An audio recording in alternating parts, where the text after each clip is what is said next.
Talk about what the Falcons are going to do at 4. I want to talk about, hi there, Steve Wyche, live in Flowery Branch. This Julio Jones report was telling you that he could be on the block. What do you make of that? Well, it's not so much what I make of it, but what I am hearing from people close to the situation is that teams have called, and now that the media reports have surfaced that they have called about trading for Julio Jones, more teams are calling to see if the future Hall of Fame wide receiver is going to be available. And look, the people I've spoken to say that the Falcons are going to have to entertain this because their cap situation is so bad. Any player on their roster with a big salary like Jones, they've got to look to possibly unload. How could they do that without taking a big cap hit this year? They could actually agree to a trade now for future draft picks, those in 22 and beyond, and have it count after June 1st, so the cap hit then transfers to next year and not so much of a big blow this year. So that is something they're going to explore. They don't want to get rid of a great talent like Julio Jones, but his trade value might be higher now than it would be should he play another season. Tom Pelissero points out the exact math on this trade. After June 1, 7.75 in dead cap in 2021 and then 15.5 in 2022, but there's no easy way out of that contract. All right, let's get back to the quarterback thing. When they drafted Matt Ryan in 2008, Steve, compare that situation to now.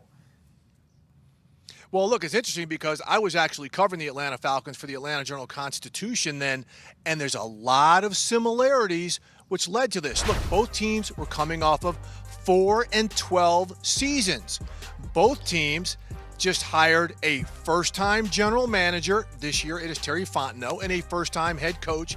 This time it is Arthur Smith. Back then it was Thomas Dimitroff and Mike Smith. And look, both teams also had established first-round wide receivers. Back then, it was Michael Jenkins and Roddy White. Now it is Julio Jones, who could be gone, and Calvin Ridley. So that's when the Falcons decided to choose a quarterback then. Will they do it now? The big difference, Andrew, is then they really needed a quarterback because that's when they were going through the whole Michael Vick dogfighting scandal.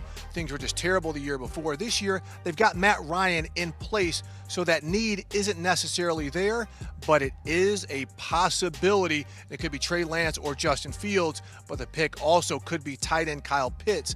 That's if the Falcons do not trade back. So a lot of options here at 4, but they're thinking all of these things through as they're going through their final meetings, one of which this week will include team owner Arthur Blank. And there are two key pieces here. Number one, and I've said this repeatedly, the fact that Arthur Blank on our air the week of the Super Bowl said he wants to see, because all good organizations have it, a succession plan in place for the quarterback. What we don't know is what Terry Fontenot's going to do, because he is one of those rookie GMs in the top 10 about whom you don't have a track record to look back. Thank you, Steve Wyche, there live in Flowery Branch trying to